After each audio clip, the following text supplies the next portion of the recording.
Today class we are going to see the last topic, safety practices and power conversion methods. So far we have seen in the LVDC wiring. Now what is DC applications? We have already seen so many DC applications and the power conversion methods are given here.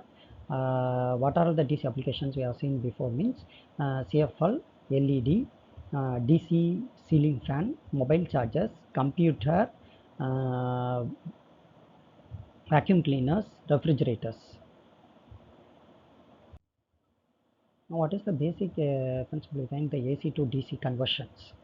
In AC, we are giving 230 volt 50 hertz as a AC input, which is given to a full bridge rectifier. Then, which is the output of the full bridge rectifier is given to filter circuit with capacitance and resistance, and finally we get the DC output. This is a general diagram, circuit diagram for AC to DC conversions. And CFL there are two types. Type 1 230 AC supply is given to rectifier with filter, then which is given to SMPS, and the final output as 12 volt DC supply is we are getting. In type 2, instead of SMPS we are using buck converter. In type 2 we are using the buck converter. And this is the circuit diagram of the type 1 SMPS for CFL AC to DC conversions. And this shows the type 2 model. Instead of SMPS we are using buck converters, type 2 model for CFL. In LED, type 3 model is used, that is the 230 volt AC supply is given to rectifiers with filter. The output of the rectifier AC filter is given to voltage regulator. Here we are using voltage regulator, and final output we get as 3 volt, 5 volt, 9 volt, 12 volt DC supply. And this circuit shows the type 3 model. For DC ceiling fan, 230 volt AC supply as an input we are giving. The output of the AC supply is given to the rectifier with the filter, and the output of the filter is given to SMPS. SMPS are either SMPS or voltage regulator. Here for DC conversion we are using. The final output is 12 volt DC supply. And next we have already seen about the mobile charger. In mobile charger we are using the 230 volt AC supply is given to rectifier with the filter. The output is given to SMPS here, and from SMPS the output we are getting is 4.7 to 5 volt DC supply. Instead of SMPS, voltage regulator is also used for AC to DC conversions. Next one topic is the computer. In computer, 230 volt AC supply, the output is AC, the output is given to rectifier with filter. Again the output is given to SMPS. Here we are seeing SMPS for DC conversions, and the final output for computer we are need of 3. It is converted into 3.3 volt, 5 volt and 12 volt DC supply. And vacuum cleaner for DC conversion we are using the SMPS as well as voltage regulator, and the fourth type is used for the vacuum cleaner and refrigerator, that is the buck converter. And type 3, this is the buck converter circuit diagram. Type 4 model. What is power factor correction? So power factor correction is the ratio of working power measuring in the kilowatt to apparent power measuring in kilowatt amperes, that is the kVA. In the figure you can clearly see the power triangle here. Power triangle. In power triangle, see the power factor for finding the power factor is kilowatt by kVA. kVA equal to cos theta. Power factor correction may be required wherever a system has a power factor of less than 90%, that is the 0.9. A poor power factor can contribute to the equipment instability in the power system and failures, as well as the significantly higher than necessary energy cost. since it means that more current is required to perform the same amount of work.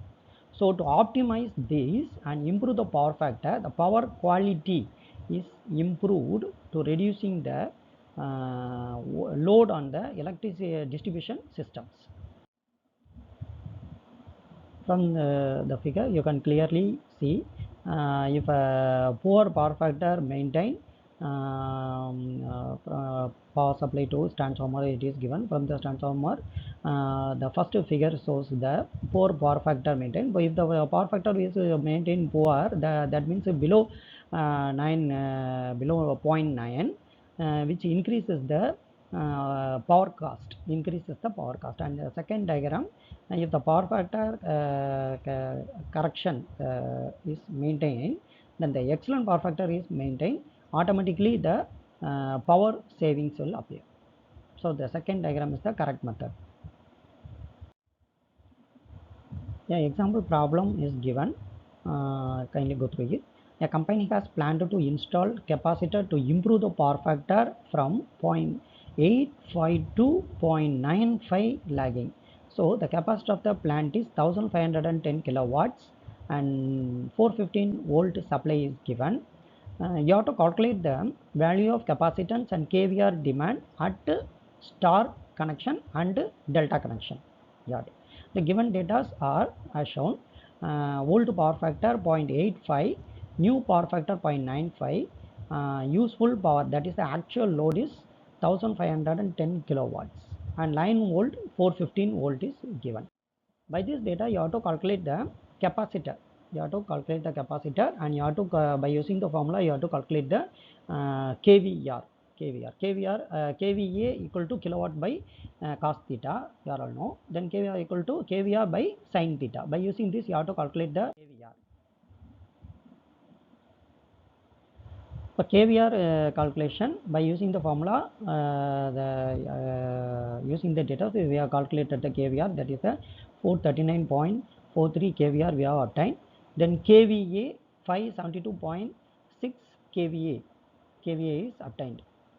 By using this you have to calculate the capacitor for capacitor value for star connected and as well as the capacitor value for delta connection. And the last topic in this LVDC, we are going to see the safety practices. Inspect of portable cord and plug connected equipment, and external cord, power board and electrical fittings for damage or wear before each uses. Repair or replace damaged equipments immediately. Always use the extension cord wherever required. Whenever necessary occurs, you use the extension cords for the supply. Don't use nails and slapless before they damage the extension cords and cause fires and shocks. So always use the correct size fuse. Also, replacing a fuse with one of a large size can causes a excessive current in the wiring and possibility starts a fire. So be aware that the unusual ones of hot outlets or cords may be a sign that unsafe wiring condition exists. So unplugging any cords or extension cords outlets, don't use until a qualified electrician has checked the wiring.